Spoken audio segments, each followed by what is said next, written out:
pagi. Perkenalkan, nama lengkap saya Rosa Dalima Busa, biasa disapa Rusli.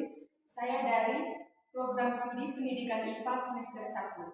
Di sini saya akan mempresentasikan materi aliran filsafat esensialisme dan salah satu tokoh pendidikan. Esensialisme merupakan falsafat pendidikan tradisional yang memandang bahwa nilai-nilai pendidikan hendaknya bertumpu pada nilai-nilai yang jelas dan tahan lama, sehingga menimbulkan kestabilan dan arah yang jelas pula.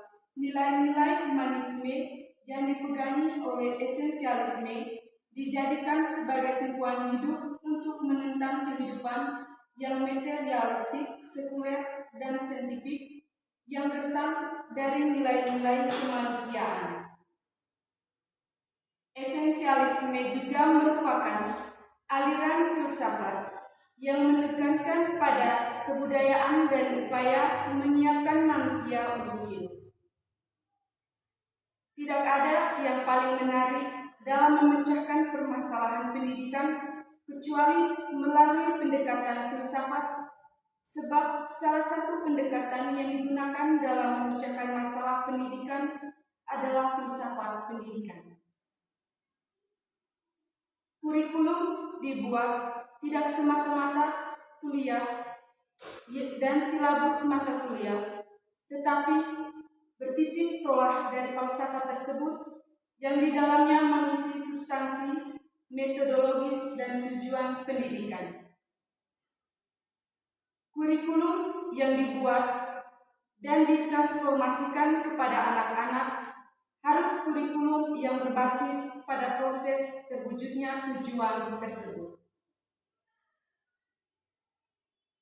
Esensialisme secara etimologi berasal dari bahasa Inggris essential, yang berarti inti atau pokok dari sesuatu, dan isme berarti aliran, masbah, atau paham. Esensialisme merupakan aliran filsafat pendidikan yang ingin kembali ke kebudayaan-kebudayaan lama sebagai warisan sejarah yang telah membuktikan keunggulan dalam kebaikan-kebaikan di kehidupan manusia. Aliran filsafat pendidikan esensialisme ini menganggap nilai-nilai berbudi pekerti yang baik itu terletak pada warisan-warisan budaya yang telah membuktikan kebaikan-kebaikan bagi kehidupan manusia. Tokoh-tokoh pendukung aliran esensialisme. Yang pertama, William C. Bagley mengatakan bahwa pendidikan adalah sebagai proses utama dalam menanamkan fakta-fakta, melibatkan sebuah rentangan mata-mata pelajaran yang relatif sempit, yang merupakan inti dari belajar yang efektif. Yang kedua, G. W. Leibniz, seorang ahli matematika yang menyusun teori tentang alam semesta dalam semua peristiwa dan fakta yang dihubungkan dalam sebuah sistem yang sempurna. Yang ketiga, Immanuel Kant, tokoh idealisme yang berusaha memelihara keyakinan atau pemahaman yang sempurna tentang Tuhan, kebebasan, dan ketidaksopanan, dengan argumentasi bahwa meskipun keyakinan yang baik tersebut tidak dapat dibentuk oleh norma-norma dari alasan murni, mereka merasa perlu mengasumsikan kehidupan moral sebagai alasan praktek. Yang keempat, G. W. F. Hegel, tokoh idealisme yang mencoba memadukan antara sains dan spiritual dalam satu kehidupan. Yang kelima, Arthur Schopenhauer mengatakan bahwa hidup ini adalah suatu kemurungan. Yang keenam, Thomas Hobbes, tokoh realisme yang terkenal dalam filsafat politik. Yang ketujuh, John Locke berusaha membuktikan bahwa ide-ide timbul dari perspektif dan refleksi yang dilakukan oleh manusia itu sendiri. Yang kedelapan, George Berkeley menunjukkan bahwa ide-ide Luke membutuhkan dasar spiritual Tuhan sebagai penyebab dasar dari perspektif pemahaman yang ditekankan oleh Luke. Yang kesembilan, David Hume mengemukakan analisa mengenai pengetahuan dan substansi. Yang berikut, prinsip filsafat pendidikan esensialisme. Yang pertama, pendidikan haruslah dilakukan melalui usaha keras, tidak begitu saja muncul dari dalam diri siswa dan menekankan pentingnya prinsip disiplin. Yang kedua, inisiatif. Dalam pendidikan ditekankan pada guru, bukan pada siswa. Yang ketiga, inti dari proses pendidikan adalah asimilasi dari subjek materi yang telah ditentukan. Yang keempat, tujuan akhir dari pendidikan adalah untuk meningkatkan kesejahteraan umum karena dianggap merupakan tuntutan demokrasi yang nyata. Yang berikut, implementasi aliran filsafat esensialisme terhadap pendidikan di Indonesia adalah sebagai berikut. Yang pertama, pandangan terhadap fungsi sekolah. Sekolah merupakan tempat melatih, mengajar, mendidik siswa supaya bisa berkomunikasi dengan jelas, baik, dan rasional. Yang kedua, pandangan terhadap tujuan pendidikan. Tujuan pendidikan diantaranya untuk meneruskan warisan budaya dan warisan sejarah melalui pengetahuan inti yang terakumulasi dan telah bertahan lama, kurun waktu yang lama serta sudah teruji oleh waktu dan mempersiapkan manusia untuk hidup. Yang ketiga, pandangan terhadap kurikulum. Kurikulum sekolah harus berpusat pada mata pelajaran. Di sekolah dasar menekankan pada kemampuan membaca, menulis, dan berhitung. Di sekolah menengah menambahkan matematika, sains, humaniora, bahasa, dan sastra. Yang keempat, pandangan terhadap proses pembelajaran. Menurut pandangan ini, pembelajaran berpusat pada guru. Artinya, guru dituntut untuk kreatif, menguasai berbagai metode pembelajaran maupun melatih siswa supaya bisa belajar dengan baik. Yang kelima, pandangan terhadap peran guru. Esensialisme menganggap guru berperan menguasai lapangan subjek, di mana dituntut untuk menjadi contoh dan panutan pemakai. Dalam aliran ini, guru berperan sebagai mediator, bukan fasilitator. Yang berikut salah satu tokoh pendidikan.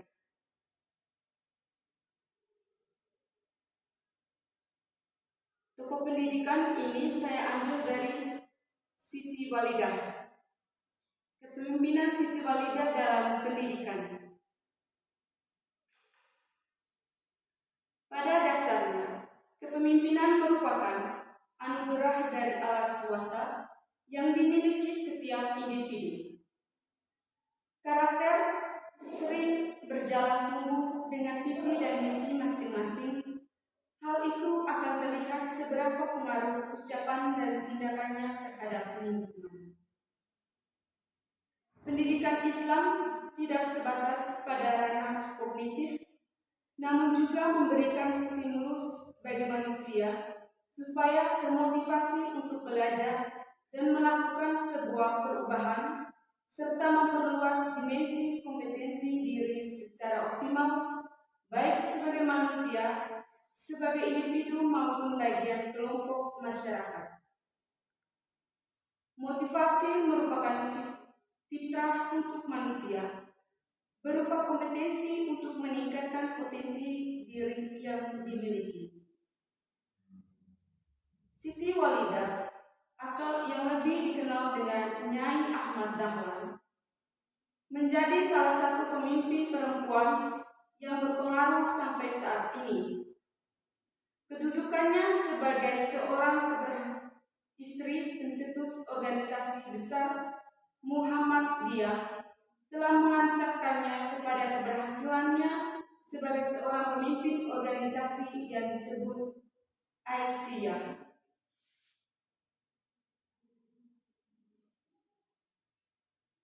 Menurut penelitian yang telah dilakukan oleh Dia Ardiani melalui pemikiran Siti Walidah tentang konsep pendidikan untuk kaum perempuan, akhirnya memberikan kaum perempuan di tanah Jawa khususnya di Indonesia mendapatkan keseimbangan dalam hal pendidikan dengan kaum laki-laki.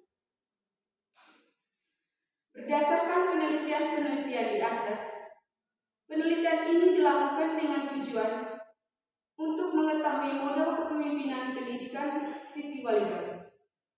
Tujuan penelitian ini untuk mengetahui bagaimana model kepemimpinan Siti Walidah dalam pendidikan Islam dari perspektif Siti Walidah, sehingga model kepemimpinan Siti Walidah menghasilkan gaya kepemimpinan dalam pendidikan Islam dapat dijadikan sebagai acuan ketika seorang perempuan menjadi pemimpin dalam suatu organisasi pendidikan. Siti Walidah adalah seorang perempuan yang lahir di kampung Kauman, Yogyakarta pada 3 Januari 1872 yang tumbuh menjadi perempuan yang berani dan pandai bicara. Mampu menulis Latin pada usia 40-50-an melalui bimbingan Ibu Ziro Soebano, istri Tuan S. Ditro Sembeno. Semangat belajar yang ditularkan sang ayah Kiai Bengkulu Muhammad Fadil menghantarkan anak keempat dari 7 bersaudara ini menjadi pendakwah sekaligus pengajar di Langkat Kiai Fadil.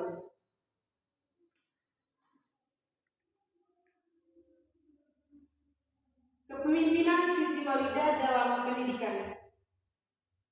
Yang pertama, pendidikan sebagai tujuan.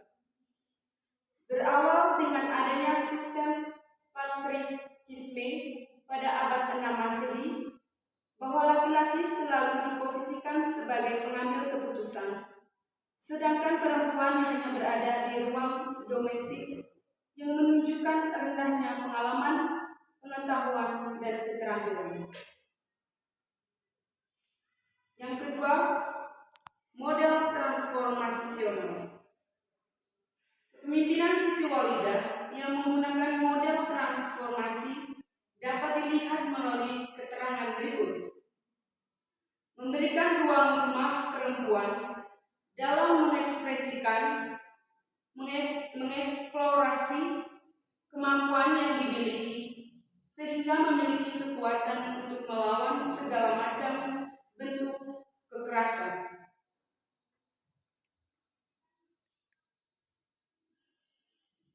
Adapun yang termasuk dalam komponen kepemimpinan transformasional, yang pertama, kepemimpinan karismatik. Tipe kepemimpinan karismatik biasanya dimiliki oleh tokoh-tokoh besar, utamanya bagi kiai sebagai tokoh agama. Yang kedua, pengaruh kepribadian. Dalam kepemimpinan Islami, sikap pemimpin akan menjadi acuan, karenanya seorang pemimpin akan menjadi suri teladan. Yang ketiga, stimulasi intelektual. Pemimpin diharapkan membimbing anggota untuk menyusun ulang mengenai cara kerja dan pola kerja yang lebih efektif. Yang ketiga adalah model visioner.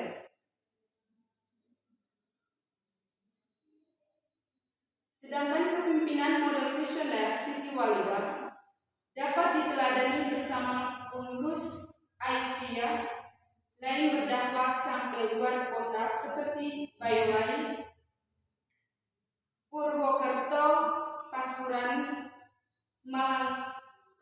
Kabupaten Ponorogo, Madiun, dan beberapa kota lainnya.